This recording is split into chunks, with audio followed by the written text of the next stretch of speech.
Halo teman-teman, kita bertemu lagi.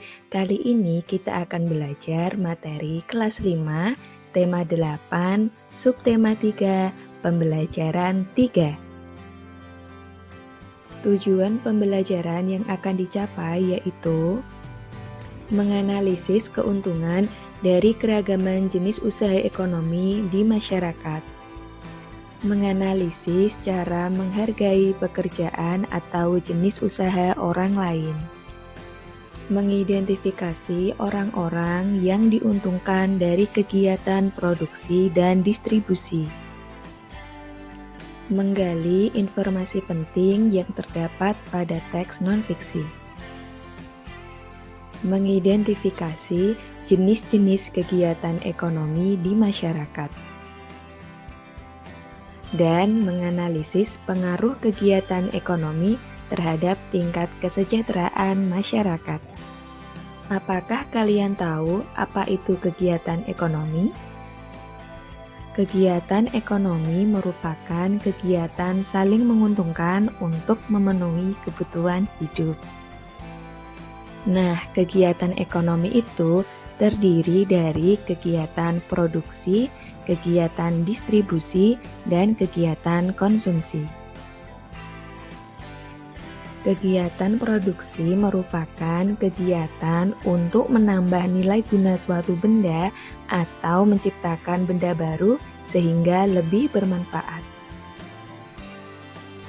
Orang yang melakukan kegiatan produksi itu dinamakan produsen. Ada banyak kegiatan produksi yang ada di sekitar kita, misalnya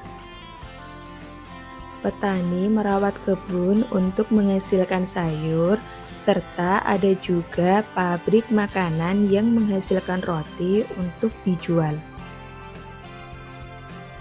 Setelah barang diproduksi, selanjutnya akan disalurkan kepada konsumen.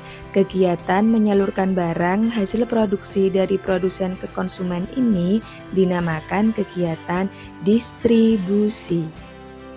Nah, orang yang melakukan kegiatan distribusi ini dinamakan distributor.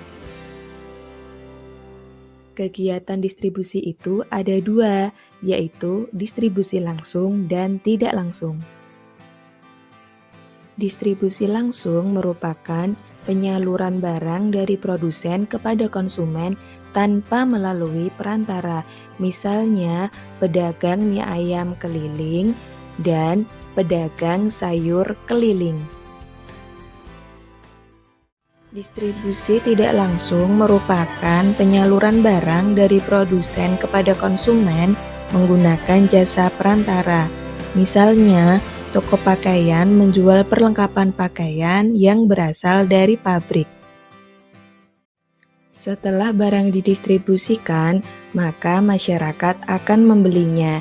Kegiatan ini dinamakan kegiatan konsumsi, yaitu kegiatan menghabiskan atau mengurangi nilai guna suatu barang atau jasa untuk memenuhi kebutuhan. Nah, orang yang melakukan kegiatan konsumsi dinamakan konsumen. Jadi, kegiatan produksi, distribusi, dan konsumsi saling berkaitan antara yang satu dengan yang lainnya. Jika salah satu kegiatan itu terhambat, maka kegiatan yang lainnya pun juga akan ikut terhambat. Lalu, bagaimana ya pengaruh kegiatan ekonomi tersebut bagi kesejahteraan masyarakat? Untuk mengetahuinya, bacalah teks di buku siswa halaman 112-114 yang berjudul Pengaruh Kegiatan Ekonomi Terhadap Kesejahteraan Masyarakat. Sudah dibaca? Nah, dari teks yang sudah kita baca, kira-kira informasi penting apa ya yang bisa kita dapatkan? Informasi penting yang kita dapatkan dari teks pengaruh kegiatan ekonomi terhadap kesejahteraan masyarakat diantaranya: pada kegiatan produksi, pemilik sumber daya ekonomi bisa memperoleh balas jasa berupa sewa, bunga modal, atau gaji yang digunakan untuk memenuhi kebutuhan hidup. Selain itu, produsen juga memperoleh keuntungan yang digunakan untuk menjaga kelangsungan usaha dan memenuhi kebutuhan hidupnya. Pada kegiatan distribusi, kelancaran distribusi barang membutuhkan sarana transportasi dan akses yang memadai. Tujuannya agar hasil produksi dapat segera sampai kepada konsumen dengan cepat dan tepat. Pada kegiatan konsumsi, untuk mengkonsumsi barang atau jasa, masyarakat harus mengeluarkan pengorbanan tertentu berupa uang atau waktu. Nah, dengan mengkonsumsi barang atau jasa, masyarakat bisa memperoleh kepuasan untuk mencapai taraf hidup sejahtera. Usaha ekonomi sangat beragam. Di antaranya pedagang sayur, tukang, dan ada juga pembuat roti. Setiap usaha ekonomi tersebut pasti memberikan keuntungan. Apa saja ya? Misalnya kegiatan pembuatan roti. Kegiatan pembuatan roti di pabrik merupakan kegiatan produksi. Siapa yang diuntungkan? Tentunya masyarakat yang suka makan roti karena mereka bisa menikmati roti yang enak dan berkualitas tanpa harus bersusah payah membuatnya terlebih dahulu. Kegiatan yang lain misalnya menjual buah atau sayur di toko. Kegiatan yang dilakukan pedagang merupakan kegiatan distribusi. Siapa yang diuntungkan?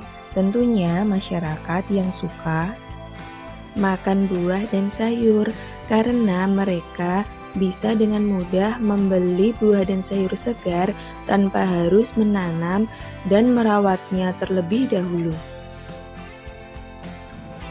Nah, setiap usaha atau pekerjaan orang lain harus kita hargai.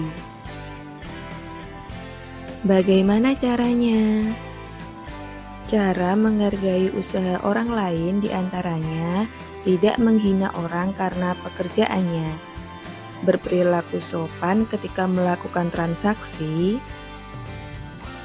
tidak iri terhadap keberhasilan usaha orang lain, melakukan persaingan yang sehat,